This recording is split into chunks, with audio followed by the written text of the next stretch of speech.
Your boy Reek.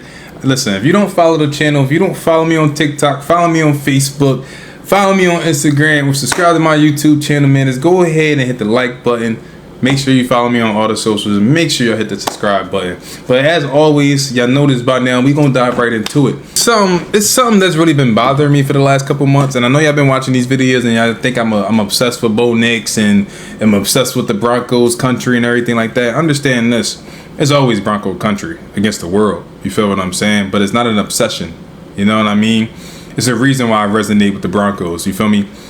Then there's also a reason why I resonate with Bo Nix. See, it's something that y'all don't realize that I noticed about particular teams. Not even just the Broncos or just Bo Nix. It's something that I notice about almost any player that has it. And it's something called dog. You feel what I'm saying? Y'all like to boast and say, oh, Bo Nix didn't really have that good of a year because of his defense. How is that a knock to him? Y'all feel me? Y'all didn't want to knock Jalen Hurts for having one of the best defenses in the league at the time when he was winning Super Bowls and everything like that. Y'all always want to move the goalposts.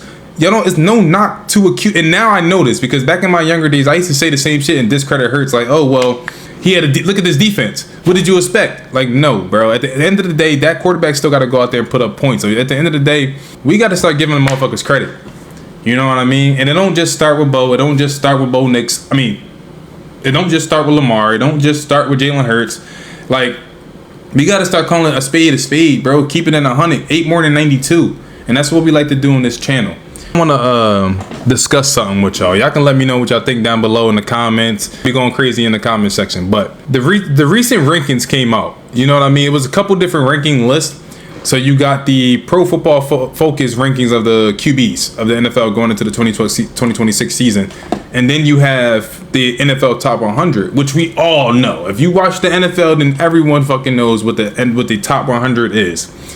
It's literally the top 100 players in the NFL voted by the NFL executives, general managers, current players in the NFL, all those types of shit. So it's a lot of people with credibility. You know what I mean? So we look at these lists and we take it to heart. You know what I mean? Because we believe that these people that's voting for these players is credible until this year.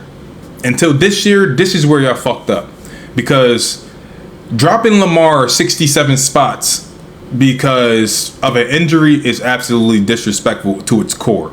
I can't stress that enough. If y'all don't check my other video out. It's disrespectful as shit. You know what I mean? Lamar should be antsy. He should be amped the fuck up and ready to go on a revenge tour type shit. Not only that, y'all seen one of my recent videos when I'm like, Bo Nix is better than a lot of these different QBs. 10 spots ahead of Lamar, ahead of Trevor Lawrence, and a couple other QBs like Jordan Love, Baker Mayfield, and stuff like that. So my question to y'all, and one, let me just put this out there so y'all don't crucify me in the comments. I don't think Bo Nix is better than Lamar Jackson. Y'all think, if y'all somehow think Bo Nix is better than Lamar, you might have to take a nap. I ain't gonna cap. But the list is bullshit. You know what I mean? The list is truly bullshit. And I'm gonna tell you why. I just know Bo Nix was ranked the 19th best QB in the league.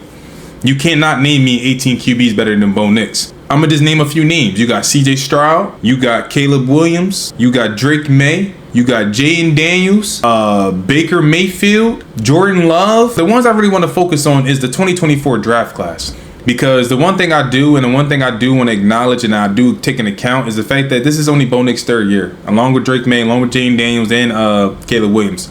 So there's a lot of QBs. There's a lot of elite QBs or really good QBs we technically can't say they're better than because they haven't really accomplished as much as they did.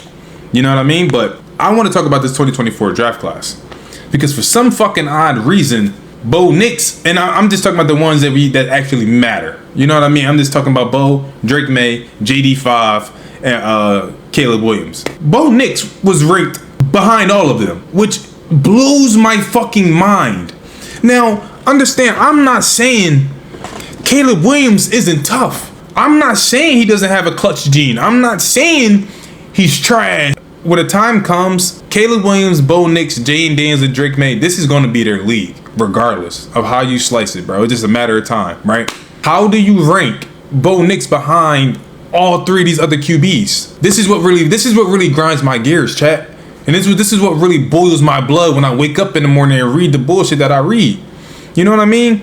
Bo Nix played 34 games, y'all. 34 games. I got it written down. So if y'all see me looking down, cool. He threw for 7,700 yards, 54 touchdowns, 23 interceptions, which it hurts to even say that out loud. Like 23 picks and 54 tutties in just 2 years is a lot of interceptions in my opinion. But I ain't gonna lie, Bo is a risk taker. He's a gunslinger. You know what I mean? So he's kind of like a mini Josh Allen in a way. Josh Allen takes a lot of risks, which is why he throws a lot of picks. Now, I'm not saying it's a good thing at all. But what I'm saying is I'd rather have a QB who's not scared to take a risk and give their receivers a shot, opposed to a QB that's just going to check down every other pass. Like, I mean, Eli, remember back in the day when Eli hiked the ball, swing pass, Saquon every play? Like, I'd rather you throw that shit down the field, regardless of who your receiver is. Caleb played the same amount of games, which is good. Both healthy QBs, they stay in the game and everything like that. Caleb threw for 7,500 yards. Caleb threw for 47 touchdowns with 13 interceptions. Now, Bo had a 91 completion rating or QB rating. Can't remember exactly which one it was. I think it was a completion. No, what the fuck am I talking about? Completion rating. 91% QBR. And then Caleb Williams has an 89%. So let's just focus on those two right now. Because I think for most people who understands this draft class and watch this game and understands the sport, those two are literally the best QBs that come. They're the best two. They are the best two QBs out of the four. And let's just call it what it is. The plays that Caleb made last year was absolutely insane, and their stats are not far off. You got the same amount of games. Bo Nix only threw like maybe I think it was 30 more passes than Caleb Williams, and for Caleb Williams to only be 200 yards behind him, it's like this. It's a stretch. Like Bo Nix he just clears Caleb Williams. No, not at all. But we also have to understand that with those similar stats, you can't compare the stats then. You know what I mean? And y'all can let me know if I'm wrong or am I tripping in the comments. Like, when the stats are this fucking close, you have to look beyond the stats, right? The stats don't tell the whole fucking story. You feel me? The stats is not going to tell you all the fucking highlight plays that Caleb Williams made last year. They're not. So they're too similar to sit there and say, oh, one is better than the other. And if you're going to look at the stats and say Caleb Williams is better than Bo Nix, then you're an idiot. So if you're not comparing the stats because they're too alike, what else do you compare? In my opinion, I think the only thing left to compare is the team success. I don't really blame Caleb Williams for his rookie year. The Bears coaching was trash. They had one of the worst coaches to ever touch the NFL fucking sideline. You know what I mean? So I don't really blame him for that. But look what happened when he got Ben Johnson. Look what happened when he got an offensive mastermind that knows what the fuck he's doing with the people he got on that team. It wasn't Caleb Williams. You saw that as soon as Ben Johnson got there. As soon as the season started, Caleb Williams started lighting shit up. So I'm not saying that. Caleb didn't make the playoffs his first year. Bo made the playoffs his first year and his second year. And not only that, Bo had the best record in the NFL last year. Bo led the league in game-winning drives last year. Caleb Williams did not do that. So what my point is like, I cannot put Caleb, and I cannot honestly say Caleb is better than Bo Nix. And it's nothing, all bias aside, chat, look at what matters. At the end of the day, y'all glorified all these other QBs because of one thing. They knew how to win. Mahomes didn't have these fucking phenomenal games when he was winning Super Bowls and shit like that, but he knew how to fucking win when it came down to it. I don't understand how we go on the longest winning streak in the NFL last year. He leads the league in game-winning drives. He shows up huge when it fucking matters, but somehow, some way, y'all still ranking him over Bo. Y'all still ranking Caleb over Bo. Y'all still ranking Drake Maye over Bo. Y'all still ranking Jayden Daniels over Bo. You got Drake Maye, who only played 30 games. 6,700 yards, 46 touchdowns, 18 picks with a 103 rating. It's a drastic difference between Bo Nix and Caleb Williams and Drake Maye and Jayden Daniels. Bo Nix and Caleb Williams has way more passing attempts than them two. I don't even look at Drake Maye QB rating and be like, oh, well, this is phenomenal. Like, no, they have almost double, almost double the passing attempts that he has. And for him to only be higher by that margin is really not that impressive. Honestly, I'm not impressed at all by Drake Maye. To be honest, he just reminds me of a Brock Purdy. He literally got drafted into a great situation. The Patriots is a great team when he got there. They just needed a coach. I seen when Mike Vrabel got there. Look what the fuck happened. They went to the Super Bowl. And like I said, and back to that's more of a testament to Ben Johnson and the Bears. It just goes to say you need a coach. Everyone wants to say, oh well, Bo got drafted to Sean Payton and the phenomenal defense. Okay, what the fuck does that mean? What the fuck does that mean, y'all? You don't blame a QB and knock and discredit him because their team is good. They have a Hall of Fame coach. That's not what the fuck you do. Y'all didn't do it with Mahomes. So why are y'all doing it with all these other QBs? You feel me? If y'all gonna do it with Bo Nix and Caleb Williams and Drake Maye or whatever, or if y'all just gonna do it with Bo, do it with everybody fucking else. Because every great QB had a great coach. If they didn't, please show me a QB that didn't have show me a great QB, possibly a Hall of Famer. Don't have to be a Hall of Famer that didn't have a great coach. This is a team sport, y'all. Y'all have to understand. So I don't even think, all right, I mean, I say that, that's a little disrespectful. I was going to say, I don't even think Drake Maye scratches the surface of those two. Now, I think in certain categories, I don't think he does when it comes to like playmaking, the clutch gene and everything like that. I think Caleb and Bo knocks everybody out of the fuck, not everybody, but most quarterbacks out of the fucking water.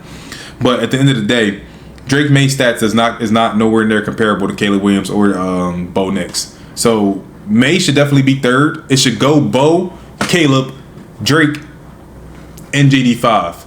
I don't even understand how Jayden Daniels even got ranked. Like, he shouldn't have been in the conversation.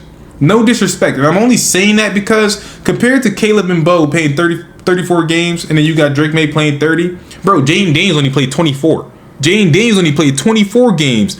I'm going to just round it up. He threw for 4,800 yards, but we just going to say 5K since he's been in the league. Let's say 5K yards. 33 touchdowns and 12 picks. A 97% QBR, which, again, isn't bad. That's not bad. And I'm not here to discredit any of these QBs I just named. I'm trying to figure out and understand where the fuck are y'all getting these rankings from? And what are y'all basing this off of? Because I got people in these comments saying, oh, well, the NFL top 100 is based off last year's success or the last year's stats. Okay, if that's the case, Bo Nix finished 8th in passing last year.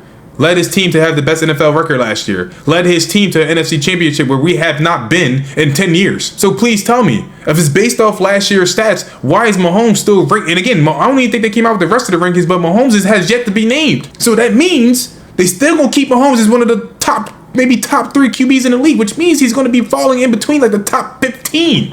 I'm not understanding. Because it's a lot of hypocritical shit going on. It's a lot of hypocrisy going on in the NFL right now, and I just don't understand. It's like people are just waking up and just being like, you know what? I want to hate on this QB today, so I'm going to go ahead and just pull up some bullshit and say, oh, Jordan Love is better than Josh Allen. What the fuck are we talking about? Like, you know what I mean? Like, I can go on and on about this shit, but this shit is really getting irritating, which is why I need to put these videos out more and more and get this shit out here, you know what I mean? Because we need to come to an understanding and come together as an NFL community, an NFL fan base, and come to understand that these QBs are putting their life on the line every Sunday. You know what I mean? They're putting their life on the line every Sunday, every Thursday, every Monday type shit. And y'all just sit here on the sidelines behind your screens, you know, watching TV on your phone and all, watching the games and just don't understand what it takes to actually be an actual fucking athlete and how hard that shit actually is. Call a spade, y'all. Bo is the best QB in that draft class. He has more wins, more yards, more team success, more touchdowns. Like, this is what I'm saying when I say people are just hating on the kid for no reason. I don't understand what else is he supposed to do to get his stripes. I don't know. Like, let me know. But yeah, like, y'all, this is open for conversation, chat.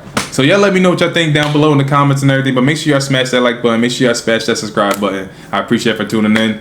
Stay tuned for the next one, man.